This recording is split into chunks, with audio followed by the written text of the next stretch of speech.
And the whole theme is how you make money with nothing. Because you don't need money to make money. It's one of the biggest lies.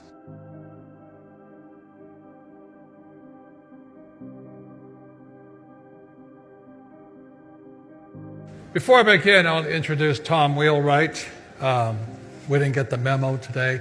He's supposed to wear red, I wear the blue. But we look like we work at Kmart or something. But anyway, Tom really he's my personal tax advisor. He's a CPA. And how many people in this room have had bad CPAs? How many people have had great CPAs? Good, thank you. How many people have CPAs that are cowards who want you to pay taxes? Those are the worst CPAs, okay? But Tom is, most of you know if you're entrepreneurs or you're taxpayers, taxes are single largest expense. And I've had great CPAs, but Tom is the best. And so I asked him to write this book here, Tax Free. Well, he is really my advisor. And anybody who hates paying taxes, this is the book. And the best thing about Tom, he makes it simple and understandable for entrepreneurs like me to understand. And the reason Tom is so good at what he does, he's also an entrepreneur. He starts companies and things like this. So I'd like to introduce my advisor, Tom Wheelwright. So, and I see a show of hands. How many people have read Rich Dad, Poor Dad? Good, thank you. Who has not yet read the book? I'm always afraid that someday there'll be no buyers out there. Well, it's been 21 years. It's still top 10 on Amazon. Top 10, I think it's number 1 in Japan today. It's even number 6 in France, the Communist Republic of France. The only place that doesn't sell well is the Communist Republic of California. But anyway, the story of Rich Dad, Poor Dad, I'll quickly draw this schematic here. The reason Rich Dad, Poor Dad is so successful, it's basically a book on accounting. That's all it is. And how many people in this book have studied accounting? Good. How many people have never studied accounting? You're lucky. It is the single most boring subject on planet Earth, you know what I mean? And so that's why Tom helps me. But this is Rich Dad, Poor Dad. And I was born in Hawaii. I'm 4th generation Japanese American, which means I don't speak Japanese. So a lot of people come and practice on me. I say, I don't do that stuff, you know. I barely speak English. But Rich Dad, Poor Dad is simply a book on accounting. And Tom's been one of the best guides on it because this is how it started. So when I was 9 years old, my rich dad very simply said to me, you know, he says, because I was flunking out of school. My poor dad was the head of education for the state of Hawaii. And my rich dad was my best friend's father who never finished school. And the reason he never finished school was because his father died when he was 13. And at 13, Rich Dad had to take over the family business. So this was the difference. Rich Dad went to school in real school. He didn't have fake teachers. See, a fake teacher is somebody who doesn't do what they teach. Rich Dad was taught by his accountants, his bookkeepers, his attorneys, his banker, his brokers. So he had every day they were in the business of business. And one of the reasons I dropped out of my MBA program was because the teachers were fake. You know, when I was I was a Marine pilot. I was still just coming back from Vietnam in 1973. And I enrolled in the MBA program in Honolulu. I was stationed at Kaneohe Marine Corps Air Station. And I sat in the MBA class, and this teacher comes out. The guy was younger than me, because I was already 27. And he didn't know what he was talking about. And I asked him a real quick question. I said, are you an accountant? He says, yes, I have a master's in accountancy. And being a Marine, how many people remember the Vietnam era? I was not a popular guy sitting in an MBA class among all these communist students. And, you know, they're spitting at me. So I'm sitting there, and so these kids are like 20 years old, whatever they are. And I've just come back, I've had friends die and all this stuff. I got to put up with their BS, you know.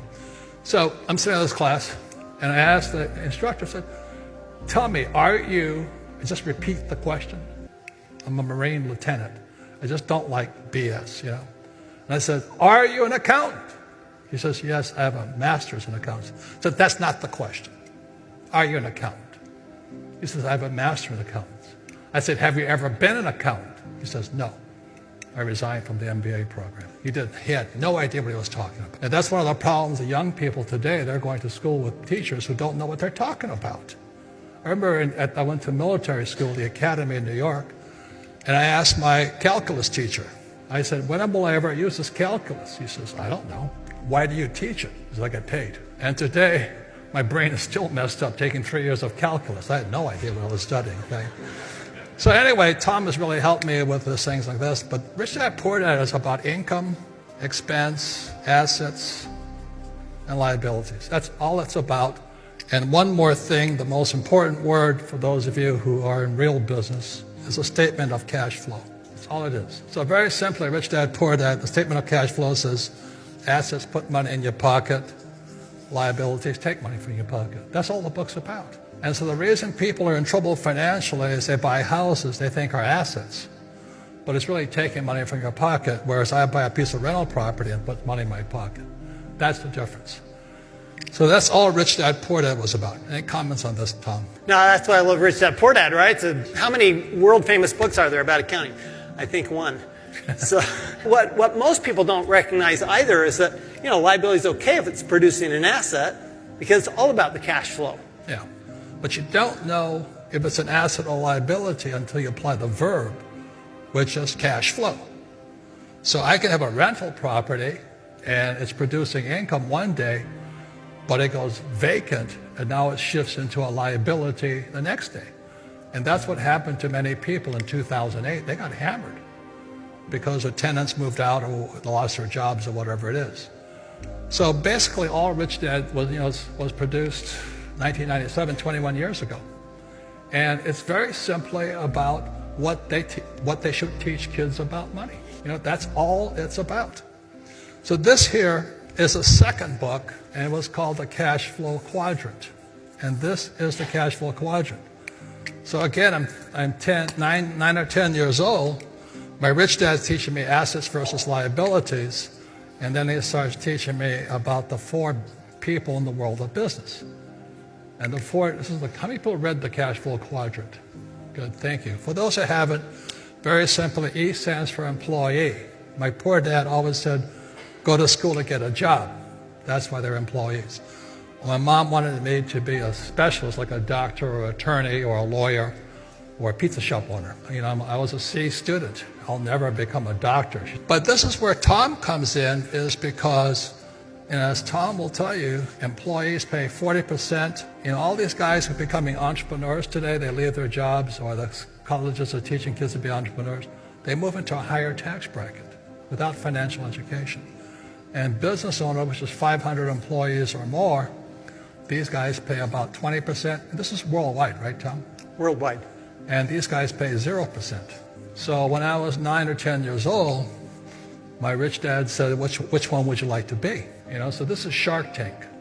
These guys are passive investors. They buy stocks, bonds, mutual funds, save money. These are inside investors. They're the inside the deal. Very different. So Tom's going to talk quickly right now about the Trump tax cut and how the effect it does here. Yeah, so fundamentally, when you look at these different rates, it's just a matter of what the government is rewarding, right? Because the tax law is just a series of incentives. It's an incentives for things like creating employment. So these guys create a lot of employment, they get a lot of tax incentives to do that. Or creating housing or hotels or whatever type of investing, agriculture. So these guys get a lot of tax. Or oil and gas or food and things like that, which is right here. See, these guys here have really good tax advantages, right? Right, because this is what the government wants you to do. They'd like you to put your money here. If you put your money here or here, they're going, that's fine. We're happy to take your money. The reason these guys are so high is because they're paying not only the employee share of the taxes, but they're also paying the employer's share of the taxes. So that's why you end up in such a big tax bracket down self-employed. And this, again, worldwide, not just the U.S. Yeah, the numbers may vary a little bit, but generally that's the way, because the government's got to have these guys as partners, right? Well, yeah, because these guys are doing what the government needs somebody in the private market to do, that the government doesn't want to do themselves. So